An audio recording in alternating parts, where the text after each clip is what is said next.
நமக்கு இந்த உபவாச நாட்களை கர்த்தர் கொடுத்திருக்கிற இந்த வசனங்களை நம்ம எல்லாரும் சேர்ந்து வாசிக்கலாம். ஏசாயா 64:8 மற்றும் ஏசாயா 44:21 எல்லாரும் எடுத்துக்கொள்வோம், நாம் சேர்ந்து வாசிப்போம். ஏசாயா 64:8 மற்றும் ஏசாயா 44:21 எல்லாரும் சேர்ந்து நாம் சத்தமாய் வாசிக்கலாம். இப்பொழுதும் கர்த்தாவே, நீர் எங்களுடைய பிதா, நாங்கள் களிமண், நீர் எங்களை உருவாக்குகிறவர், நாங்கள் அனைவரும் உமது கரத்தின் கிரியை. யாக்கோபே, இஸ்ரவேலே, இவைகளை நினை. நீ என் தாசன், நான் உன்னை உருவாக்கினேன். நீ என் தாசன், இஸ்ரவேலே, நீ என்னால் மறக்கப்படுவதில்லை. கர்த்தரால் உருவாக்கப்பட்ட நாம் கர்த்தரால் மறக்கப்படுவதில்லை. இன்றைக்கு நாம் தியானிக்க போகிற காரியம், தேவன் வார்த்தையினாலே நம்மை உருவாக்குகிறார். எல்லாரும் சொல்லுவோம், வார்த்தையினாலே நம்மை உருவாக்குகிறார். இதை பற்றி தான் நம்ம நிறைய காரியங்களை நம்ம பார்த்தோம். கர்த்தருடைய வார்த்தை எவ்வளோ வல்லமையானது, எப்படி ஒரு மனுஷனை உருவாக்கக்கூடியது, அதே போல கர்த்தர் நம்ம என்ன செய்கிறார், மாற்றுகிறார் என்பதை நாம் பார்த்தோம். தேவன் இந்த உலகத்தை ஆதியிலிருந்து உருவாக்கும் போதே கர்த்தர் பயன்படுத்தின ஒரு ஆயுதம் என்னதுதான், வார்த்தை. கர்த்தர் வார்த்தையினாலே தான் எல்லாவற்றையும் உருவாக்கினார்.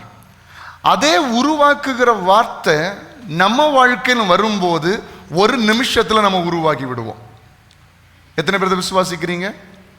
கர்த்தருடைய ஒரு வார்த்தை, கர்த்தருடைய பிரசன்னத்திலிருந்து நாம் கேட்கிற ஒரு வார்த்தை எத்தனையோ மனிதன் தர முடியாத சந்தோஷத்தையும், எத்தனையோ மனிதர்கள் பேசி தர முடியாத சமாதானத்தையும் கர்த்தருடைய ஒரு வார்த்தை நமக்கு கொடுத்து விடும்.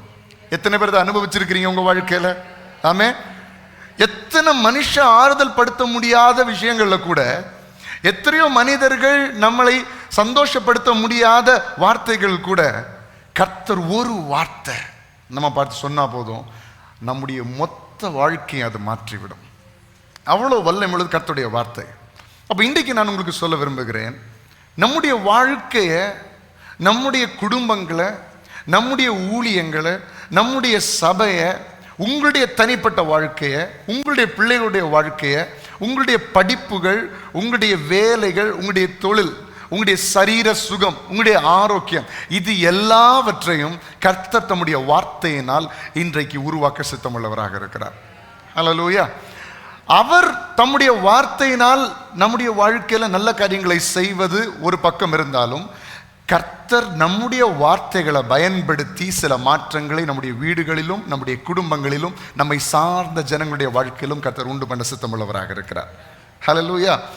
எவ்வளவு பெரிய காரியங்களை தேவன் வார்த்தையால் செய்தார் பாருங்க. ஆதியாகமம் 1ஆம் அதிகாரத்திற்கு நம்முடைய வேதத்தை திருப்பிக் கொள்வோம். ஆதியாகமம் 1ஆம் அதிகாரம், அதுல ஃபுல்லா நம்ம பார்க்கும்போது கர்த்தர் எப்படி வார்த்தையினால் ஒவ்வொரு காரியங்களையும் செய்தார் என்று சொல்லி நம்ம பார்க்கிறோம். அதில் நம்ம கொஞ்சம் தியானிக்கலாம். முதல்ல இருந்து வாசிப்போமா? ஆதியாகமம் 1ஆம் அதிகாரம் 1ஆம் வசனத்திலிருந்து. ஆதியிலே தேவன் வானத்தையும் பூமியையும் சிருஷ்டித்தார். பூமியானது ஒழுங்கின்மையும் வெறுமையுமாய் இருந்தது.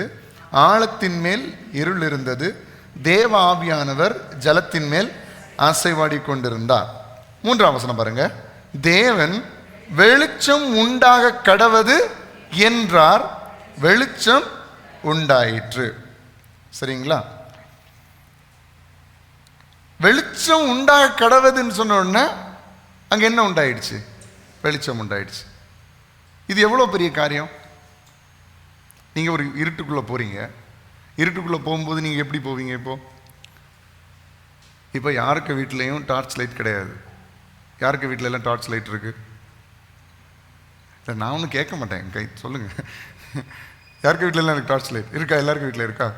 இந்த எமர்ஜென்சி லேம்ப் அதெல்லாம் யாருக்கு வீட்டில் இருக்கு? இந்த யார்கிட்டையும் இல்லை. இப்போ எல்லாருக்கும் ஃபோன்லேயும் இந்த ஃப்ளாஷ் லைட் இருக்கனால யாரும் டார்ச் எடுக்கிறதே கிடையாது. யாரும் முன்னாடி மாதிரி யாரும் டார்ச் லைட் யூஸ் பண்ணுறதும் கிடையாது. எங்கள் வீட்டில் முன்னாடி ஒரு டார்ச் லைட் இருந்துச்சு. இவ்வளோ தான் இருக்கும். ஒரு இந்த பாமளவு தான் இருக்கும். ஆனால் அதை அடித்தா அந்த நம்ம டவருக்கு மேலே வரைக்கும் தெரியும். அந்த அளவுக்கு பவர்ஃபுல்லாக இருக்கும். அப்படிப்பட்ட டார்ச் லைட்லாம் இருந்துச்சு. அப்போ நம்ம ஒரு இருட்டுக்குள்ளே போகும்போது நம்ம ஆயத்தமாக போகிறோம். என்ன கொண்டு போகிறோம்? டார்ச் லைட் கொண்டு போகிறோம், இல்லை எமர்ஜென்சி லேம்ப் கொண்டு போகிறோம், இல்லை முன்னாடி காலத்தில் தீ பந்தங்கள் இதெல்லாம் கொண்டு போகிறாங்க. தேவன் வர்றாரு, இருளாக இருக்குன்னு பார்க்குற, என்ன சொல்கிறார்? வெளிச்சம் உண்டாகட்டு. எங்கேருந்து வரும்? அதோட சோர்ஸ் என்ன? அது எங்கேருந்து உருவாகுது? நம்ம ஒரு வெளிச்சத்தை உண்டு பண்ணணும்னா, ஒரு தீயை உண்டு பண்ணணும்னா ஒரு மரக்கட்டை எடுக்க வேண்டியது இருக்கிறது, அதில் துணியை சுற்ற வேண்டியது இருக்கிறது, அதில் ஏதாவது எண்ணெய் ஊற்ற வேண்டியது இருக்கிறது, அதை எரிய வைக்கக்கூடிய எண்ணெய்களை ஏதாவது ஊற்ற வேண்டியது இருக்குது, அப்புறம் ஏதாவது தீப்பெட்டி எடுக்க வேண்டியது இருக்குது. தீப்பெட்டி வேணும் தானே? தீப்பெட்டி இல்லாமல் எப்படி கொளுத்த முடியும்? நீங்களும் இருக்கிறது பார்த்தா கல்லை வச்சு கொளுத்திடுவீங்க போல இருக்கு, ஆதி மனிதர்களை போல. தீப்பெட்டி எடுத்து இப்போ ஒரு வெளிச்சத்தை உண்டு பண்ணுறதுக்கு எவ்வளோ சோர்ஸ் தேவைப்படுதா? மரக்கட்டைகள், எரிபொருள், தீ கொளுத்துவதற்கான இவ்வளோ தேவைப்படுது. ஆனால் தேவனுக்கு சோர்ஸ் எதுவுமே தேவையில்லை. அவர் சொன்னால் ஆகும், அவர் கட்டளையிட நிற்கும். அப்போ வெளிச்சம் உண்டாக கடவது என்கிறார். வெளிச்சம் உண்டாயிட்டு. எந்த வெளிச்சம்னு ஒன்றும் இல்லை, குறிப்பிடலை 3ஆம் வசனத்தில். என்ன கைண்ட் ஆஃப் வெளிச்சம், எப்படிப்பட்ட வெளிச்சம், எதன் மூலமாக வந்த வெளிச்சம் ஒன்றும் குறிப்பிடப்படலை. வெளிச்சம் உண்டான அந்த இடத்துல வெளிச்சம் உண்டாகும். ஹல்லேலூயா. அப்போ நான் இன்னைக்கு சொல்ல விரும்புகிறேன், கர்த்தருடைய வார்த்தை நமக்கு நேராக வரும்போது நம்ம எப்படி வரும்னு யோசிக்கக்கூடாது. எப்படி வரும்னு யோசிக்கக்கூடாது. கர்த்தர் சொல்லுவார், மகளே ஓ எதிர்கால வாழ்க்கையை ஆசீர்வதிப்பேங்கிறார்னு வைங்களேன். எப்படி யோசிக்கவே கூடாது. ஏன்னா சோர்ஸ் இல்லாத இடத்துல கூட கர்த்தரால் கிரியை செய்ய முடியும். கர்த்தர் சொல்றாரு, உன் பலவீனத்தை நான் மாற்றுவேன். இது எப்படி மாறும்? யோசிக்க கூடாது. மருத்துவர்கள் இப்படி சொல்லியிருக்கிறாங்களே, டாக்டர்ஸ் இப்படி சொல்லியிருக்கிறாங்களே, இது ஏஜ் ரிலேட்டடான ப்ராப்ளமா இருக்குது. நம்ம யோசிக்க வேண்டாம், நம்ம கர்த்தரை நம்புவோம். ஹல்லேலூயா. ஏன்னா ஆபிரகாமுடைய வாழ்க்கையில தேவன் அவருக்கு ஒரு வாக்குத்தத்தம் கொடுக்கிறார், நீ அநேக ஜாதிகளுக்கு தகப்பனாவாய். ஆனா அந்த வாக்கு தத்தத்தை நம்புவதற்கு ஏதுவில்லாதிருந்தும் அதை நம்பிக்கையோட விசுவாசித்தார். அதான் வசனம் ரோமர்ல பார்க்கிறோம் இல்லையா? ஆபிரகாம் பற்றி வேதம் சொல்லுகிறது, ஆபிரகாம் அநேக ஜாதிகளுக்கு தகப்பனாவதை நம்புவதற்கு ஏதுவில்லாதிருந்தும், எந்த சோர்ஸும் இல்லை, எந்த பாசிபிலிட்டிஸும் இல்லை, நம்புவதற்கு ஏதுவில்லாதிருந்தும் அதை நம்பிக்கையோட விசுவாசித்தான். கர்த்தருடைய விசுவாசத்தை நீதி அணுகிறார். நடக்க முடியாத காரியங்களிலே தேவன் அற்புதத்தை செய்கிறார். இதான் கர்த்தருடைய வார்த்தையின் வல்லமை. அவருடைய வார்த்தை என்ன மாற்றங்களை வேணாலும் செய்யும். எப்படி நடக்கும் ஆண்டவர் சொன்னது எப்படி உங்க வாழ்க்கையில் ஆகும் யோசிக்கவே கூடாது, விசுவாசிங்க, நடக்கும். ஹல்லேலூயா. நம்ம இப்போதான் ஸ்டெப் பை ஸ்டெப்பாக விசுவாசத்தில் என்ன செஞ்சுட்டு இருக்கிறோம்? வளர்ந்துட்டு இருக்கிறோம். நம்ம விசுவாசத்தில் வல்லவர்கள் ஒன்றும் கிடையாது. விசுவாசத்தில் வல்லவர்களாக மாற வேண்டும். அது எப்படின்னா அது ஒரு பிராக்டிஸ் தான், அது ஒரு பயிற்சி. அப்படி கூட நம்ம எடுத்துக்கலாம். எடுத்த உடனே நமக்கு விசுவாசம் ஒன்றும் வராது. கொஞ்சம் கொஞ்சமாக ஆண்டவர் மேல் நம்பிக்கை வச்சு ஜெபம் பண்ண ஆரம்பிக்கும் போது, கர்த்தர் ஒவ்வொரு காரியங்கள் அற்புதங்கள் செய்ய ஆரம்பிக்கும் போது நம்முடைய விசுவாசத்தின் அளவு பெருகி கொண்டே இருக்கும். ஒரு ஊழியக்காரர் இப்படியாக சொன்னார். அவர் முதலாக வியாதியஸ்தர்களுக்காக ஜெபிக்கும் போது ரொம்ப பெரிய ஒரு பாரம் அவருக்கு. ஐயோ, வியாதியஸ்தர்கள் இப்படிப்பட்ட வியாதிகள்லாம் வந்து நிற்கிறாங்களே, நான் ஜெபம் பண்ணி ஒருவேளை நடக்கலைன்னா என்ன பண்ணுறது, எப்படி இதுக்கெல்லாம் தைரியமாக ஜெபம் பண்ணுறது, அப்படி இப்படின்னு அவருக்கு ஒரு பயங்கர கவலையாம். அப்போ ஆண்டவர் சொன்னாரா, நீயே அற்புதம் பண்ண போற அப்படின்னு கேட்டாராம். இல்லை ஆண்டவரே, நீங்கள் தான் பண்ண போறீங்க. அப்போ நீ என்ன பண்ண போற? நான் ஜெபம் பண்ண போறேன். நீ பண்ண வேண்டியது நீ பண்ணு, நான் பண்ண வேண்டியதை நான் பண்றேன்னு ஆண்டவர் சொன்னாராம் அவர் இடத்துல. ஹல்லேலூயா. இதான் விசுவாசம். கர்த்தர் செய்ய வேண்டியதை அவர் செய்து முடிப்பார் என்கிறது தான் விசுவாசம். அப்போ நம்முடைய வாழ்க்கையில கர்த்தருடைய வார்த்தை ஒன்று புறப்பட்டது என்று சொன்னால் அது வல்லமை உள்ளதாய் நம்முடைய வாழ்க்கையில வெளிப்படும் என்பதை நாம் 100% விசுவாசிக்க வேண்டும். வெளிச்சம் உண்டாக கடவது என்றார், வெளிச்சம் உண்டாயிற்று. வெளிச்சம் நல்லது என்று தேவன் கண்டார். வெளிச்சத்தையும் இருளையும் தேவன் வெவ்வேறாக பிரித்தார். தேவன் வெளிச்சத்துக்கு பகல் என்று பெயரிட்டார், இருளுக்கு இரவென்று பெயரிட்டார். சாயங்காலமும் விடியற்காலமாகி 1ஆம் நாள் ஆயிற்று. பின்பு தேவன் ஜலத்தின் மத்தியில் ஆகாய விரிவு உண்டாக கடவது என்றும் அது ஜலத்தினின்று ஜலத்தை பிரிக்க கடவது என்றும் சொன்னார். இதெல்லாம் நம்ம ஆழமா யோசிச்சா பயங்கரமான காரியமா இருக்கும். சரியா? ஊற்றுக்கண்கள் மேலேயும் இருக்குதான், பூமியிலையும் இருக்குதான். அப்போ நான் நினைக்கிறேன், ஒருவேளை ஒரு லெவலுக்கு மேல தண்ணீரா கூட என்ன செய்யலாம் இருக்கு, நமக்கு தெரியாதுல்ல. அப்படிதான் ஆகாய விரிவு ஆண்டவர் பிரிச்சிருக்கிறார். நம்முடைய புத்திக்கு அப்பாற்பட்டவர் தேவன். நம்ம பார்த்தது கொஞ்சம், நம்முடைய சயின்டிஸ்ட் எல்லாம் கண்டுபிடிச்சது கொஞ்சம். ஆனா தேவனுடைய கற்பனைகளும் தேவனுடைய எண்ணங்களும் ஆராய்ந்து முடியாதவைகள். ஹல்லேலூயா. பாருங்க எப்படி பிரிச்சாரா, ஜலத்தின் மத்தியில் ஆகாய, இதை நீங்களே யோசிச்சுக்கோங்க எப்படி இருந்திருக்கும். சரியா?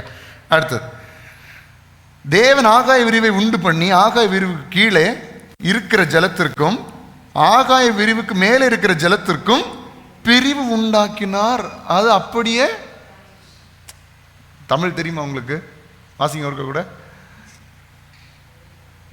தேவன் ஆகாய விரிவு உண்டு பண்ணி ஆகாய விரிவுக்கு கீழே இருக்கிற ஜலத்திற்கும் ஆகாய விரிவுக்கு மேலே இருக்கிற ஜலத்திற்கும் பிரிவு உண்டாக்கினார்.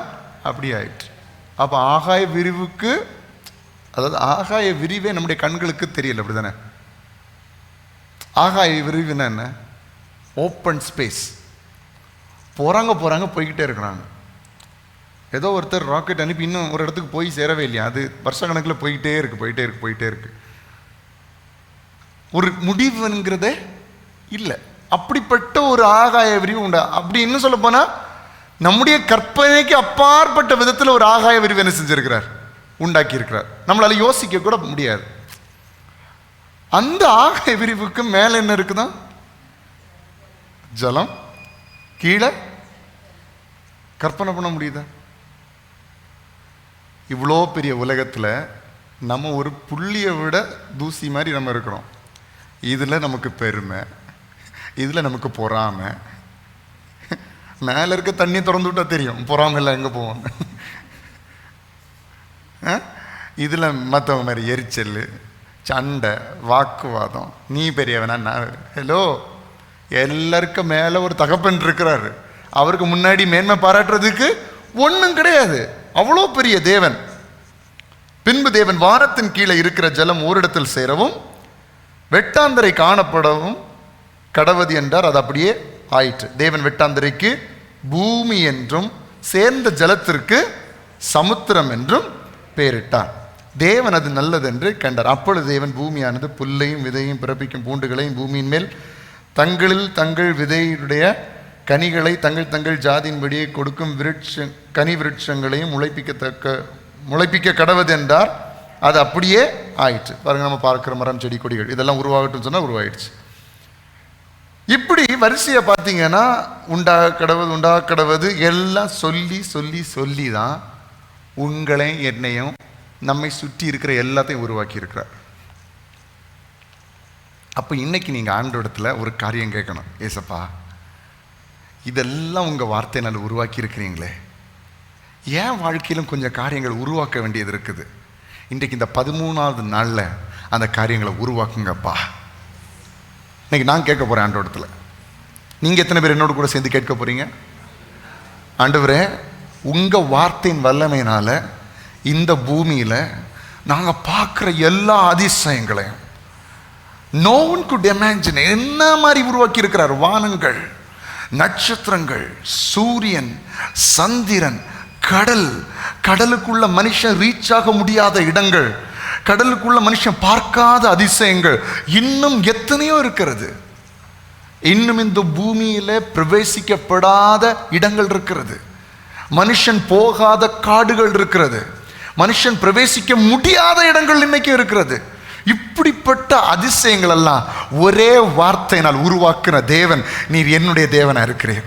அப்பா, இன்னைக்கு என் வாழ்க்கையில் சில காரியங்கள் உருவாக்கப்பட வேண்டியது இருக்கிறது. என் குடும்பத்தில் சில காரியங்கள் உருவாக்கப்பட வேண்டியது இருக்கிறது. என் பிள்ளைகளுடைய வாழ்க்கையில் சில காரியங்கள் உருவாக்கப்பட வேண்டியது இருக்கிறது. எங்க சபையில் சில காரியங்கள் உருவாக்கப்பட வேண்டியது இருக்கிறது. எங்க ஊழியங்களில் உருவாக்கப்பட வேண்டியது இருக்கிறது. எங்க வீடுகளை சுற்றி அநேக காரியங்கள் உருவாக்கப்பட வேண்டியது இருக்கிறது. எங்களுடைய நண்பர்களுடைய வாழ்க்கையில் அநேக காரியங்கள் உருவாக்கப்பட வேண்டியது இருக்கிறது. இன்றைக்கு சர்வ வல்லமையுள்ள தேவனை, வார்த்தையினால் உருவாக்குகிற தேவனை நாங்கள் சபையாக நோக்கி பார்க்க போகிறோம். கர்த்தர் உருவாக்கப்பட வேண்டிய காரியங்களை இந்த நாட்களில் எங்கள் வாழ்க்கையில் உருவாக்குவீராக. எத்தனை பேர் விசுவாசிக்கிறீங்க? வார்த்தையினால் நம்முடைய வாழ்க்கையில உருவாக்குகிற தகப்பன். ஆமென். இன்னும் சொல்ல போனா, இந்த வார்த்தைகளை பயன்படுத்தி உருவாக்குகிற தேவன் அவரால் உருவாக்கப்பட்ட மனுஷனுடைய வார்த்தையிலும் அந்த வல்லமையை வச்சிருக்கிறார். இன்னும் சொல்ல போனா கர்த்தருடைய ஆவியினால் நடத்தப்படுகிற தேவனுடைய பிள்ளைகளுடைய வாழ்க்கையில, கர்த்தரால் அபிஷேகம் பண்ணப்பட்ட மனிதர்களுடைய வாழ்க்கையில அந்த வார்த்தையில கர்த்தர் வல்லமையை வச்சிருக்கிறார். ஹல்லேலூயா. அப்போ நீங்க பேசுகிற ஒவ்வொரு வார்த்தைகளும் மிக முக்கியம். நீங்க பேசுகிற ஒவ்வொரு வார்த்தைகளும் அப்படியே நடக்கும். ஒரு தீர்க்கதரிசியை பார்த்து சில பிள்ளைகள் கேலி பண்ணினாங்க, அப்படிதானே? என்ன பண்ணாங்க? யாரை பார்த்து சொன்னாங்க? யாரு? எலிசா. நான் குழப்பத்தில் இருந்தனால தான் கேட்டேன் உங்கள்கிட்ட, நான் தெரிஞ்சுட்டு கேட்கல. எலியாவா எலிசான்னு ஒரு சின்ன கன்ஃபியூஷன் உண்டு. சரி, நீங்க கரெக்டாக. அப்போ எலிசா தீர்க்கதரிசியை பார்த்து இந்த குழந்தைகள் என்ன சொல்றாங்க? மொட்டத்தலையா ஏறி போன்றாங்க. அதுக்கு இங்கே தீர்க்கதரிசி என்ன சொல்றாரு? இப்போ வரும் பாரு, கரடிகள் எல்லாம் வந்து உங்களை அதே போல் அப்படியே நடக்குது. அப்போ கர்த்தரால் அப்படி நீங்க ட்ரை பண்ணி பார்க்காதீங்க, நடக்காது. ஏன்னா இப்போ கர்த்தர் எப்படி வச்சிருக்காருன்னா, அன்பின் அடிப்படையில் தான் உங்க விசுவாசம் வேலை செய்யும். அன்பில்லாதவன் தேவனே அறியான். இன்னைக்கு சபையில் சொன்னாங்க, எலிசா சொன்னது போல நம்மளும் சொன்ன நடக்கணும். இன்னைக்கு வீட்டில் போய் மாடியில் போய் நின்றுட்டு எதிராளிகளுக்கு எல்லாருக்கும் பேரையும் லிஸ்ட் எடுத்து, அங்கே கரடி வரட்டு, இங்கே புலி வரட்டு, ஒன்றும் வராது, ஒன்றும் வராது. ஏன்னா கர்த்தர் அன்புள்ளவர். நீங்களும் அன்பா இருக்கும்படி அழைக்கப்பட்டிருக்கிறீர்கள். அன்பின் நிமித்தம் ஒரு ஆசீர்வாதத்தை நீங்க சொன்னீங்கன்னா அது கண்டிப்பா அவருடைய வாழ்க்கையில நடக்கும். ஆனா உங்களுக்கு விரோதமாய் எழும்புகிற எல்லா ஆயுதம் வாய்க்காதே போயிடும். அதை பத்தி நீங்க கவலைப்பட வேண்டிய அவசியமே இல்லை. உங்களுக்கு விரோதமாய் எழும்புகிற மனிதர்களை அதை அவர் பார்த்து கொள்வார். நம்ம அதுக்காக போய் தர்க்கம் பண்ண வேண்டிய அவசியம் கிடையாது, அது கர்த்தர் பார்த்து கொள்வார். அப்போ கர்த்தரால் அபிஷேகம் பண்ணப்பட்ட மனிதனுடைய வாயின் வார்த்தைகள் ரொம்ப முக்கியம், ரொம்ப முக்கியம்.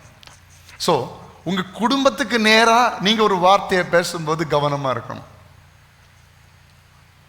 ரொம்ப கவனமா இருக்கணும். ஏன்? உங்க வார்த்தையில கர்த்தர் என்ன வச்சிருக்கிறாரு? வல்லமையா வச்சிருக்கிறார். உங்களுடைய வாயின் வார்த்தைகள் கிரியை செய்யக்கூடியதாக இருக்கிறது. கர்த்தருடைய வார்த்தை எப்படிப்பட்டது? ஒரு நிமிஷம் வாசிக்கலாமா? அதை பத்தி நிறைய நம்ம பார்த்தோம். எங்க ஜெபத்துல நிறைய வசனங்களை பார்த்துட்டோம். கர்த்தருடைய வார்த்தை எப்படிப்பட்டது பாருங்க.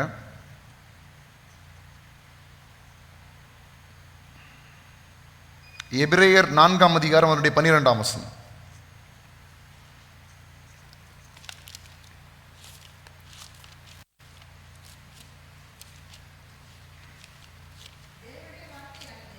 தேவனுடைய வார்த்தையானது ஜீவனும், எல்லாரும் சொல்லுங்க, தேவனுடைய வார்த்தை எப்படிப்பட்டது? ஜீவனும் வல்லமை உள்ளதாயும் இருபுறமும் கருக்குள்ள எந்த பட்டயத்திலும் கருக்கானதாயும். அப்படின்னா இருபுறமும் கருக்குள்ள பட்டயம்னா என்ன? ரெண்டு சைடும் வெட்டக்கூடிய தன்மை உள்ளது. நீங்க எத்தனை பேர் பட்டயம் பார்த்துருக்கீங்க? ஸ்வாட் எத்தனை பேர் நேரா பார்த்துருக்கீங்க? வாள் யாருமே பார்த்தது இல்லையா? இனி நான் அதை கொண்டு வந்து அங்கே காட்ட முடியும். பார்த்துருக்கீங்களா இல்லையா? வாழ் பார்த்துருக்கீங்களா?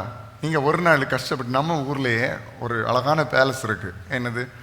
பத்மநாபுரம் பேலஸ்னு ஒன்று இருக்குது. அங்கே உள்ள போனீங்கன்னா அந்த ராஜா பயன்படுத்தின அந்த பட்டயத்தெல்லாம் என்ன செய்வாங்க? வச்சிருப்பாங்க. அதில் நீங்கள் பார்த்தீங்கன்னா மேக்சிமம் அந்த பட்டயம், அந்த வாழ் எப்படி இருக்கும்னா ஒரு சைடு தான் வெட்டக்கூடியதாக இருக்கும். இப்போ நம்ம வெட்டுக்கத்தி இருக்கு இல்லையா? வெட்டுக்கத்தி ரெண்டு சைடுமா வெட்டிட்டு இருக்கோம். ஒரு சைடு தான் வெட்டும், ஒரு சைடு கொஞ்சம் தடிமனாக இருக்கும். அப்போ தான் கொஞ்சம் வெயிட்டாக இருக்கும், பலமாக. ஆனால் சில ஈட்டி போன்ற காரியங்கள் தான் ரெண்டு சைடும் ஷார்ப் எட்ஜாக இருக்கும். ஏன்னா அது குத்தி உள்ள போகணுங்கிறதுக்காக சில பட்டயங்கள் செய்யப்படும். புரியுதுங்களா நான் சொல்றது? அப்போ கர்த்தருடைய வார்த்தை எப்படின்னா ஒரு சைடு மட்டும் வெட்டிட்டு போறது இல்லை, ரெண்டு சைடும் பிளந்துக்கிட்டே போகும். ஹல்லேலூயா. நிச்சயமா கர்த்தருடைய வார்த்தை அவ்வளவு வல்லமை உள்ளது. அதை நான் அறிந்திருக்கிறேன். நீங்க எத்தனை பேர் அதை அறிந்திருக்கிறீங்க? கர்த்தருடைய வார்த்தை எந்த இருதயத்தையும் தொட வல்லமை உள்ளது. எந்த மனுஷனையும் அது ஊடுருவி பாய்வதற்கு வல்லமை உள்ளது. அப்போ கர்த்தருடைய வார்த்தையில் என்ன இருக்கிறது? ஜீவன் இருக்கிறது. ஜீவன் மாத்திரமல்ல, வல்லமையும் இருக்கிறது. வல்லமை மாத்திரமல்ல, இருபுறமும் கருக்குள்ள எந்த பட்டயத்திலும். இந்த உலகத்துல ஷார்ப்பான கத்திகள் நிறைய இருக்கிறது. ஷார்ப்பான கத்திகள் நிறைய இருக்கிறது. ஒரு ஸ்லேல, ஒரு அடியில அழகா வெட்டக்கூடிய எத்தனையோ. எனக்கு இந்த கத்தியெல்லாம் ரொம்ப பிடிக்கும், அதனால தான் சொல்றேன். நான் எனக்குன்னே ஒரு வெட்டு கத்தியை நான் வச்சிருக்கிறேன். எதுக்குன்னா இளநீ வெட்டுறதுக்கு, வேற எதுக்கும் இல்லை. நீங்களாம் இளநீ எப்படி குடிப்பீங்க? கடையில் போய் வாங்கி ஒரு ஸ்ட்ரா போட்டுவேன். நாங்கள் அப்படி இல்லை, வாங்கிட்டு வந்து வீட்டில் வச்சு நான் வெட்டேன். எனக்கு அது ரொம்ப பிடிக்கும். அப்போ என்னுடைய நான் ஒரு கத்தி வாங்கி வச்சுருக்கேன். நானும் அப்பாவும் ஒரு 8-10 வருஷத்துக்கு முன்னாடி ஒரு கடையில் போய் செலக்ட் பண்ணி வாங்கினோம் ஒரு வெட்டு கத்தி. அழகாக இருக்கும் பார்க்குறதுக்கும். அது நான் எப்போவுமே நல்லா ஷார்ப்பாக வச்சுருவேன். அது எங்கள் அம்மா என்ன பண்ணுவாங்கன்னா எல்லாத்துக்கும் எடுத்து வெட்டி அதுக்கு ஷார்ப்னஸ் எல்லாம் போய் ஒரு நாள் பார்க்குறேன், ஒரு பிளாஸ்டிக் பாட்டில் வெட்டிட்டு இருக்கிறாங்க. அம்மா கஷ்டப்பட்டு ஷார்ப் பண்ணி வச்சுருக்கேம்மா இதை எடுத்து. அப்போது ஷார்ப்பான கத்திகள் நிறைய இருக்குது. நான் சொல்கிறேன், அந்த கத்தி நான் ஷார்ப் பண்ணி வச்சிருக்கிற டைமில் எப்படி இருக்கும்னா, இளநியை நீங்கள் இப்படி வெட்ட வேண்டாம், அறுத்தே போட்டுடலாம், அந்த அளவுக்கு ஷார்ப்பாக இருக்கும். புரியுதா உங்களுக்கு? அப்போ அப்படிப்பட்ட ஷார்ப்பான கத்திகள் இந்த உலகத்திலே நிறைய இருக்கிறது. நிறைய மரங்களை வெட்டக்கூடிய, ஒரே அடியில் வெட்டி தள்ளக்கூடிய நிறைய ஷார்ப்பான கத்திகள் இருக்கிறது. இங்க வசனம் சொல்லுது, இருபுறமும் கருக்குள்ள பட்டயம். இந்த உலகத்துல எது நல்ல ஷார்ப்பா இருக்குதோ அதை விட ஷார்ப்பானதா கர்த்தருடைய வார்த்தை இருக்கிறது. ஹல்லேலூயா. அப்ப இப்படிப்பட்ட ஒரு வார்த்தை, இருபுறமும் கருக்குள்ள எந்த பட்டயத்திலும் கருக்கானதாயும் ஆத்துமாவையும் ஆவியையும். எங்க? ஆத்துமாவில் ஆவியில மனுஷனுடைய வார்த்தைகள் கிரியை செய்ய முடியாது. இருதயம் உடைஞ்சு ஒருத்தன் சபையில அழுறான்னா அது மனுஷ வார்த்தையில், அது கர்த்தருடைய வார்த்தை. ஏன்னா ஆத்துமாவை மனுஷனுடைய வார்த்தை ரீச் பண்ண முடியாது. உள்ள இருக்கிற ஆர்கன்ஸ, உள்ள இருக்கிற உள்ளான மனிதனை எந்த மனுஷனுடைய வார்த்தையும் ரீச் பண்ணவே முடியாது. கர்த்தருடைய வார்த்தை மட்டும்தான் ரீச் பண்ண முடியும். அதனால தான் சில நேரங்களில் நம்ம மனுஷீகமா ஒருத்தங்களுக்கு அட்வைஸ் பண்ணும்போது உள்ள ஏறவே ஏறாது. கர்த்தருடைய வல்லமையினால நீ ஒழுங்காயிருன்னு ஒரு வார்த்தை சொன்னா போதும், அவன் வாழ்க்கை ஒழுங்காயிடும். எத்தனை பேர் விசுவாசிக்கிறீங்க? ஆத்துமாவையும் ஆவியையும் கணுக்களையும் ஊனையும் பிரிக்கத்தக்கதாக உருவ குத்துகிறதாயும். அடுத்த பாருங்க, இருதயத்தின் நினைவுகள். எல்லாரும் சொல்ல, இருதயத்தின் நினைவுகளையும் யோசனைகளையும் வகையறுக்கிறதாயும் இருக்கிறது. நீ உள்ளத்துல என்ன யோசிக்கிற, எப்படி யோசிக்கிற, அதுக்கு என்ன தீர்வு என்பதை கர்த்தருடைய வார்த்தை நிர்ணயிக்கும். அப்படிப்பட்ட வல்லமையுள்ள வார்த்தை கர்த்தருடைய வார்த்தை. அப்ப நான் இப்ப எதுக்கு இதை ரிலேட் பண்ண விரும்புறேன்னா, கர்த்தருடைய வார்த்தை அவ்வளவு வல்லமை உள்ளதுன்னா நம்முடைய வார்த்தைகளும் கர்த்தர் அப்படிதான் வச்சிருக்கிறார். நேரமா ஜெப பகுதியில் நீங்க கேட்டது போல, நீங்க பரிசுத்த ஆவியானவரால நடத்தப்பட்டு, அவரால் வழி நடத்தப்பட்டு, அவரால் அபிஷேகம் பண்ணப்பட்டு உங்களுடைய வாயின் வார்த்தைகளிலிருந்து, உங்களுடைய வாயிலிருந்து வார்த்தைகள் புறப்படுமே ஆனால் அந்த வார்த்தை எப்படி இருக்கும்? இப்படிதான் இருக்கும். மற்றவங்க பார்ப்பாங்க, மனுஷ வார்த்தை தானே, மனுஷன் தானே பேசுறான். இல்லை, அந்த வார்த்தையில கர்த்தருடைய வல்லமை இருக்கிறது. சரிங்களா? இப்ப இதுக்கு ஒரு உதாரணம் காமிக்கவா? மனுஷன் ரீச் பண்ண முடியாத இடத்துல ரீச் பண்ணுங்கிறதுக்கு லூக்கா 1ஆவது அதிகாரம். எல்லாரும் வேதாகமத்தை திருப்போம். லூக்கா 1ஆவது அதிகாரம், அதனுடைய இங்க 2 பிரெக்னன்ட் லேடிஸ். யாரெல்லாம்? எலிசபெத்தும் மரியாளும். சரிங்களா? மரியாள் அவங்களுடைய வாலிப வயதில் கர்த்தருடைய ஆவியினால கன்சீவ் ஆயிருக்கிறாங்க. எலிசபெத்து வயதான நாட்களில் கர்த்தருடைய கிருபையினால அவங்க அவங்களுடைய வயிற்றில் ஒரு குழந்தை வளர்ந்து கொண்டிருக்கிறது. இப்போ நான் சொல்கிறேன், இப்போ இவ்வளோ மாடர்ன் டெக்னாலஜி இருக்குல்ல, இப்போ ஒரு குழந்தை பிறக்கிறதுக்கு முன்னாடி ஏகப்பட்ட ஸ்கேன் இருக்கு. உங்களுக்கு தெரியுமா? அதெல்லாம் ஏகப்பட்ட ஸ்கேன் இருக்கு. அந்த குழந்தை எந்த லெவலில் வளருது, எப்படி வளருது, எப்போ உருவாச்சு, எவ்வளோ ஸ்டேஜில் இருக்குது, எத்தனை மாதம் ஆச்சுங்கிறது வரைக்கும் அது ஸ்கேன் பண்ணி கரெக்டாக சொல்லிடும். அப்படிப்பட்ட மெஷின் எல்லாம் வந்துருச்சு, டெக்னாலஜி வந்துருச்சு. ஆனால் அந்த மெஷினை பயன்படுத்தி ஒரு குழந்தையை உற்சாகப்படுத்த முடியுமா? சொல்லுங்க. வயிற்றில் வளர்ற குழந்தைய முடியாது. இங்கே பாருங்க, 39ஆம் வசனம், லூக்கா 1:39. அந்நாட்களில் மரியாள் எழுந்து மலை நாட்டிலே, வாசிக்கிறீங்களா எல்லாரும்? வாசி. மலை நாட்டிலே யூதாவில் உள்ள ஒரு பட்டணத்திற்கு தீவிரமாய் போய் சகரியாவின் வீட்டுக்குள் பிரவேசித்து எலிசபெத்தை வாழ்த்தினாள். வாழ்த்தினாள் அர்த்தம் என்ன? வாயின் வார்த்தைகளை எலிசபெத்துக்கு நேராக சொல்லுகிறாள். சரிங்களா? வாழ்த்தினாள் அர்த்தம் என்ன? கர்த்தர் கொடுத்த வார்த்தைகளை ஒரு மனுஷனுக்கு ஏதுவாக நாம் பேசுகிறது. வாழ்த்தினாள். அடுத்து என்ன வருது? எலிசபெத் மரியாளுடைய வாழ்த்துதலை கேட்ட பொழுது அவளுடைய வயிற்றில் இருந்த பிள்ளை துள்ளிட்டு எலிசபெத்து பரிசுத்த ஆவியினால் நிரப்பப்பட்டு. எல்லாரும் கரங்களை தட்டி ஆண்டவருக்கு மகிமை செலுத்துங்க. இதுல 2 விஷயம் இருக்கு. ஒண்ணு, எலிசபெத் அதுக்குரிய பாத்திரவான். எதை ரிசீவ் பண்றதுக்கு? பரிசுத்த ஆவிய வாங்கிறதுக்கு, கர்த்தருடைய வாழ்த்துதலை வாங்கிறதுக்குரிய பாத்திரவான். மரியாள் சும்மா நினைக்கிறீங்களா? தேவதூதன் அபிஷேகம் பண்ணி அனுப்பியிருக்கிறான். இப்போ டைரக்டா வந்து உனக்கு கர்த்தர் இப்படி ஒரு பிள்ளைய தருவார். அதே அபிஷேகத்தோட, அதே வல்லமையோட, அதே கர்த்தரோடு உள்ள ஐக்கியத்தில் வந்து எலிசபெத்துக்கு ஒரு வாழ்த்துதலை சொன்ன போது அந்த வாழ்த்துதல் மரியாளுடைய வாயிலிருந்து புறப்பட்டு எலிசபெத்தினுடைய காதுகள் வழியா போய் எங்க ரீச் ஆயிருக்கு? வயிற்றில் வளர்ந்து கொண்டிருந்த குழந்தை. எந்த மனுஷனும் தொட முடியாத தூரம், எந்த மனுஷனும் பார்க்க முடியாத தூரம். அந்த குழந்தையினுடைய ஆவிக்குரிய வாழ்க்கை நமக்கு தெரியாது, அந்த குழந்தையினுடைய எண்ணங்கள் நமக்கு தெரியாது, அந்த குழந்தையினுடைய யோசனைகள் நமக்கு தெரியாது. ஆனா இந்த வார்த்தை அங்க போய் அந்த குழந்தைய உற்சாகப்படுத்தி பரிசுத்த ஆவியானவரால் நிரம்ப செய்யும்னா, இந்த வார்த்தை ஏன் உங்க வீட்டில் உள்ளவங்களை தொடாது? எந்த மனுஷனுடைய வார்த்தைகளும் ரீச் பண்ண முடியாத இடத்துல ஒரு வார்த்தை போய் அந்த குழந்தைய தொடுமானால் உங்க வளர்ந்த குழந்தைய ஏன் தொடாது? ஹலோ, யோசிக்கிறீங்களா? கர்த்தருடைய வார்த்தை செய்ய வல்லமை உள்ளது என்பதற்காக நான் சொல்லிட்டு இருந்திருக்கிறேன். எந்த இடத்துக்கு போக முடியாத இடத்துக்கு கர்த்தருடைய வார்த்தை ஒரு மனுஷன் வழியா, டைரக்டா இல்ல, மரியாள் வழியாக ஒரு வார்த்தை போகுமானால் அங்க ஒரு வித்தியாசம். இதனால தான் சொல்றேன், எப்படியாவது உங்க பிள்ளைகளை கூட்டிட்டு சபைக்கு வாங்க.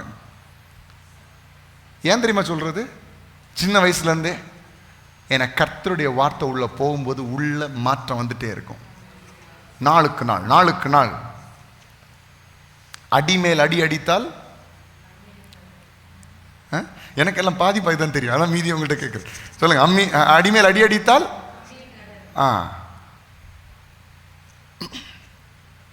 ஒரு நாளும் அவன் சேஞ்ச் ஆக மாட்டான்னு நினைச்சிடாதீங்க.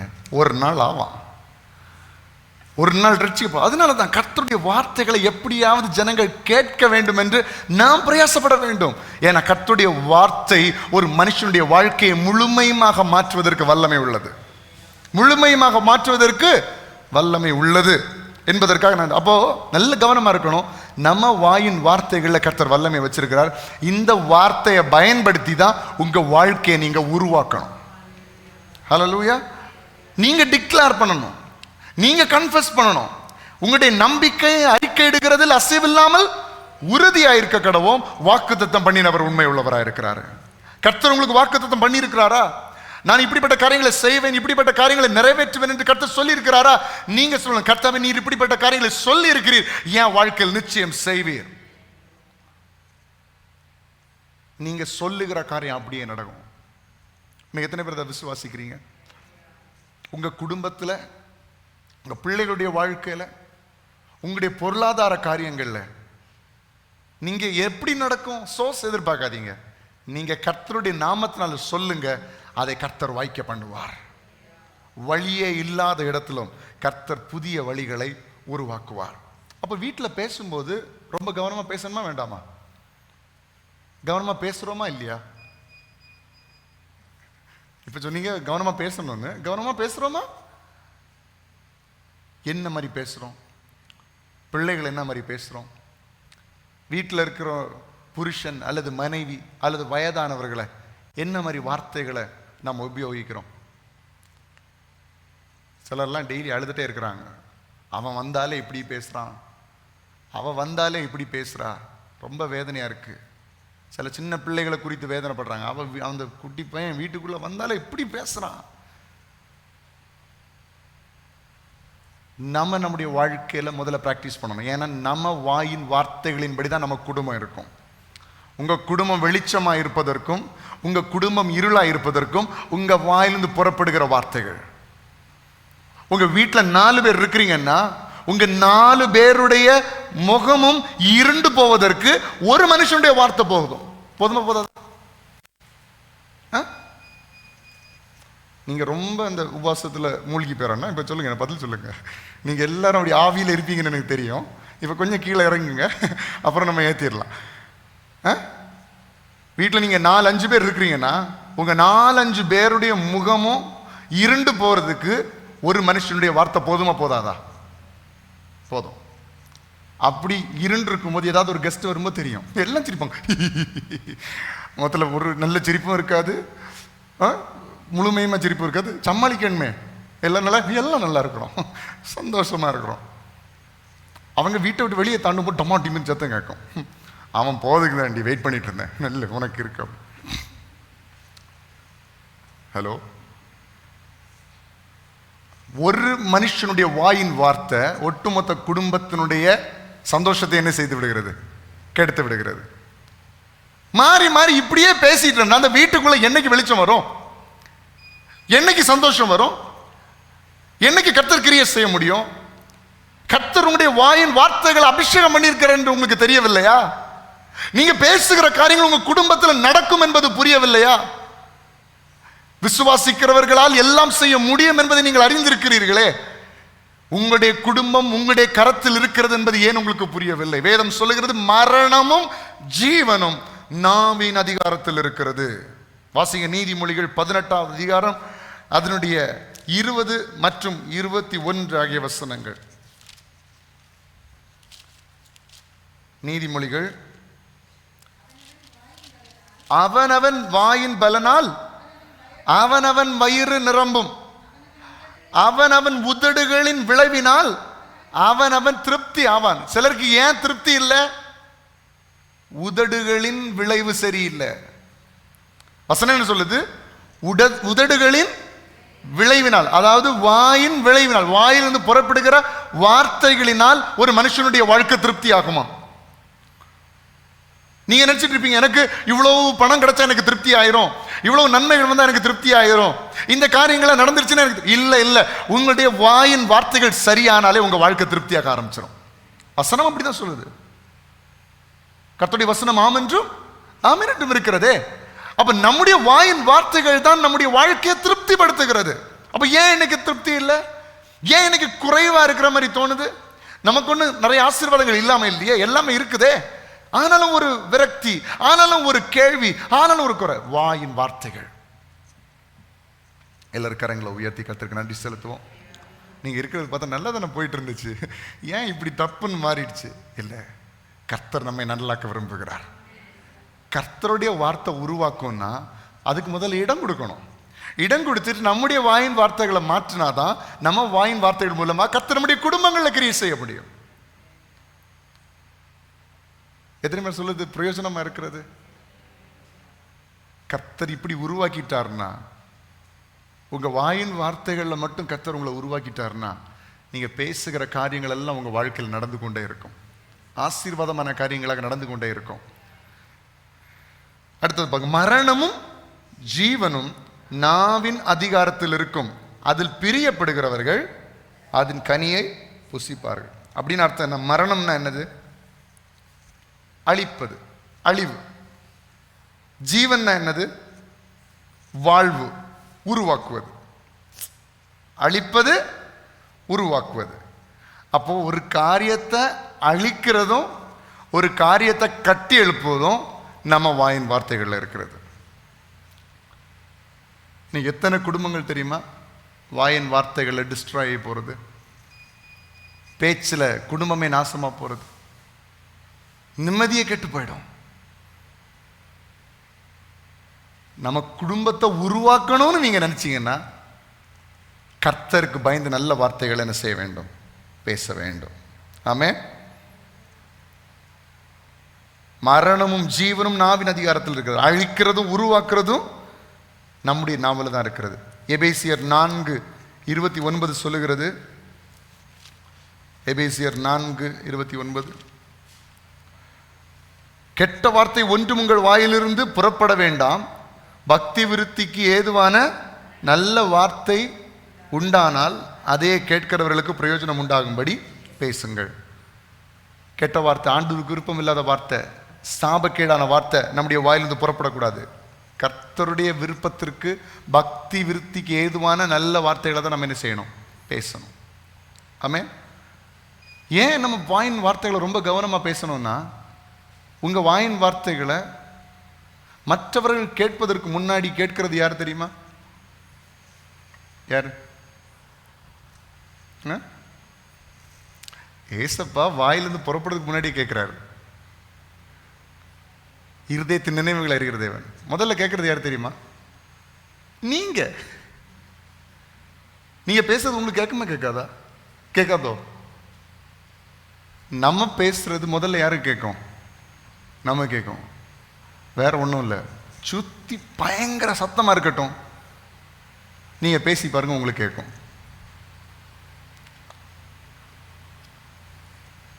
ஹலோ, சுத்தி இடி முழக்கமா இருக்கட்டும், பயங்கர சத்தம், வேற ஒன்றும் இல்லை, நல்ல மியூசிக் போட்டு பயங்கர பாட்டா இருக்கு, ஆனா நீங்க பேசுனீங்கன்னா உங்களுக்கு கேட்கும். அப்ப அதுக்கு அர்த்தம் என்ன? முதல் நீங்க பேசுகிற வார்த்தைகள் உங்க இருதயத்துக்குள்ள போகுது. அதான் இருதயத்தின் நினைவுகளாகவே. அதான் சின்ன பிள்ளைகளை வாயை திறந்து படின்னு சொல்றாங்க. எதுக்கு? சில பிள்ளைகள் இப்படி புக்கை வச்சுட்டு இருக்கும். கண் எங்க தெரியுமா இருக்கும்? பேஜ் நம்பர்ல இருக்கும். ஹலோ, ஏன்னா நான் இந்த மாதிரி பண்ணியிருக்கேன். அதனால இப்படி இப்படி வச்சுட்டு இருப்போம் இல்லையா? மற்றவங்க பார்க்கும்போது, எப்படி டியூஷன் டீச்சர் பார்க்கும்போது, இல்லை ஸ்கூல் டீச்சர் பார்க்கும்போது, என்ன மாதிரி படிச்சுட்டு இருக்கான்ப்பா, நமக்கு இது வாசிக்கிறதுனாலே நமக்கு ஒத்து வராது. நமக்கு என்ன இந்த பேஜ் நம்பர் அப்படி சில. நான் சின்ன வயசுலலாம் இருக்கும்போது எங்கள் புக்கிலெல்லாம் நிறைய படங்கள் இருக்கும். ஒரு பேப்பரில் என்ன கொஸ்டின் இருக்குன்னு தெரியாது, ஆனால் என்னென்ன படம் இருக்குன்னு எல்லாம் தெரியும். எல்லாத்தையும் பார்த்து வச்சுருப்போம், பார்த்துட்டே இருப்போம். அப்போது திடீர்னு யாராவது ஒரு தலையில் தெரியும், டேய் வாயை திறந்து படி, நீ மனசுக்குள்ளே படித்ததெல்லாம் போதும், வாயை திறந்து படி. ஒரு 5 தடவை வாசிக்கும்போது 6ஆவது தடவை கொஞ்சம் மைண்டில் இருக்கும். ஏன்? நான் வாசிக்க சத்தமாக வாசிக்க அது ஏன் இருதயத்துக்குள்ளே மறுபடி போகுது. கரெக்டு தானே? அப்போ சில பிள்ளைகள்லாம் பாருங்க, ஒரு 10 தடவை ஒரு கதையை வாசித்துட்டு போயிட்டாங்கன்னாலே அங்கே எக்ஸாமில் போய் சூப்பராக எழுதிடுவாங்க. ஏன்னா வாசிக்க அதை பேச மற்றவர்கள் புரிந்து கொள்ளுகிறார்களோ இல்லையோ, அது உங்க இருதயத்துக்குள்ள போய்கிட்டே இருக்கும். அப்ப நீ குடும்பத்தில் நெகட்டிவா, இது நடக்காது, அது நடக்காது, அது முடியாது, இது செய்ய முடியாது, இப்படிதான் போகும், நாசமா தான் போகும், நல்லா இருக்காதுன்னு பேசிட்டு இருந்தேன்னா முதல்ல கெட்டு போகிறது உங்க இருதயம். ஏன்னா அதான் உள்ளுக்குள்ள போய்கிட்டே இருக்கும். ஆனா நல்ல வார்த்தைகளை பேச ஆரம்பிக்கும் போது உள்ள எதனால நிரம்பும்? நல்ல வார்த்தைகளால் நிரம்பும். கர்த்தர் செய்வார், கர்த்தர் நடத்துவார், கர்த்தர் பார்த்து கொள்வார், கர்த்தர் எனக்காக யாவையும் செய்து முடிப்பார். சிங்கக்குட்டிகள் தாழ்ச்சி அடைந்தாலும் பட்னியா இருக்கும், கர்த்தரை தேடுகிறவர்களுக்கு ஒரு நன்மையும் குறைபடாது. கர்த்தரின் மேய்ப்பரா இருக்கு, நான் தாழ்ச்சி அடையேன். என் ஜீவனுள்ள நாளெல்லாம் நன்மையும் கிருபையும் என்னை தொடரும். கர்த்தர் ஒருவரே என்னை சுகமாய் தங்க பண்ணுவார். நீடித்த நாட்கள் கர்த்தர் என்னை திருப்தி ஆக்குவார். முதிர் வயதிலும் கனி தந்து பசுமையும் முஷ்டியுமா இருப்பேன். இந்த நல்ல வார்த்தைகளை ஏன் பேச மாட்டேங்கிறீங்க? பேச அந்த வார்த்தைகள் உங்க இருதயத்தை நிரப்பிட்டே இருக்கும். நிரப்பும் போது உங்க உள்ளத்துல கர்த்தருடைய வார்த்தைகள் நிரம்பி இருக்கும்போது அதிலிருந்து ஒரு வார்த்தை வெளிப்படும் போது அது இருபுறமும் கருக்குள்ள பட்டயமாய் வெளிப்படும். எத்தனை பேருக்கு இது பிரயோஜனமாக இருக்கிறது? கர்த்தர் உருவாக்குகிற தேவன், உருவாக்குகிற கர்த்தர். அவருடைய வார்த்தை நம்மை உருவாக்கும். 1 ராஜாக்கள் 19ஆம் அதிகாரத்தில் நம்ம பார்க்கிறோம், தீர்க்கதரிசி சோர்ந்து போய் ஒரு இடத்துல உட்கார்ந்துருக்கிறார். இனி எல்லாம் முடிஞ்சு போச்சு, இனி அவ்வளவுதான் அப்படி என்று சொல்லி வாசிங்க பார்க்கலாம். 1 ராஜாக்கள் அதனுடைய 19ஆவது அதிகாரம். எலியா தீர்க்கதரிசி எல்லாவற்றையும் அவன் தீர்க்கதரிசிகள் எல்லாரையும் பட்டயத்தாலை கொண்டு போட்ட செய்தி அனைத்தையும் ஆகாப் ஏசபேலுக்கு அறிவித்தான். அப்பொழுது ஏசபேல் எலியாவினிடத்தில் அனுப்பி, அவள் ஒவ்வொருடைய பிராணனுக்கு செய்யப்பட்டது போல நான் நாளை இந்நேரத்தில் உன் பிராணனுக்கு செய்யாதே போனால் தேவர்கள் அதற்கு சரியாகவும் அதற்கு அதிகமாகவும் எனக்கு செய்ய கடவர்கள் என்று சொன்னாள். அவனுக்கு அது தெரிந்த போது எழுந்து தன் பிராணனை காக்க யூதாவை சேர்ந்த பெர்சபாவுக்கு புறப்பட்டு போய் தன் வேலைக்காரனை அங்கே நிறுத்தி விட்டான். அவன் வனாந்தரத்தில் ஒரு நாள் பிரயாணம் போய் ஒரு சூறை செடியின் கீழ் உட்கார்ந்து நான் சாக வேண்டும் என்று கோரி, போதும் கர்த்தாவே, என் ஆத்துமாவை எடுத்துக்கொள்ளும், நான் என் பிதாக்களை பார்க்கிலும் நல்லவன் அல்ல என்று சொல்லி ஒரு சூறை செடியின் கீழ் படுத்துக்கொண்டு நித்திரை பண்ணி கொண்டிருந்தான். அப்பொழுது ஒரு தூதன் அவனை தட்டி எழுப்பி, எழுந்திருந்து போஜனம் பண்ணி என்றான். அவன் விழித்து பார்க்கிற போது இதோ தழலில் சுடப்பட்ட அடையும் ஒரு பாத்திரத்தில் தண்ணீரும் அவன் தலைமாட்டில் இருந்தது. அப்பொழுது அவன் புசித்து குடித்து திரும்ப படுத்து கொண்டான். கர்த்தருடைய தூதன் திரும்ப 2ஆம் தரம் வந்து அவனை தட்டி எழுப்பி, எழுந்திருந்து போஜனம் பண்ணு, நீ பண்ண வேண்டிய பிரயாணம் வெகு தூரம் என்றான். அப்பொழுது அவன் எழுந்திருந்து புசித்து குடித்து அந்த போஜனத்தின் பலத்தினால் 40 நாள் இரவு பகல் ஒரே பெண்ணும் தேவனுடைய பர்வதம் மட்டும். யப்பா, எந்த பலத்துல? எந்த போஜன பலத்துல? 2 தடவை சாப்பிட்டதின் பலத்துல எத்தனை நாள்? சாக போறேன், முடியாது, நடக்காது, போதும் கர்த்தாவே எடுத்துக்கொள்ளுங்கன்னு சொன்னவன ஒரு பிளேட் சாப்பாடுல 40 நாள் நடக்க விட்டுருக்கார் ஆண்டவர்.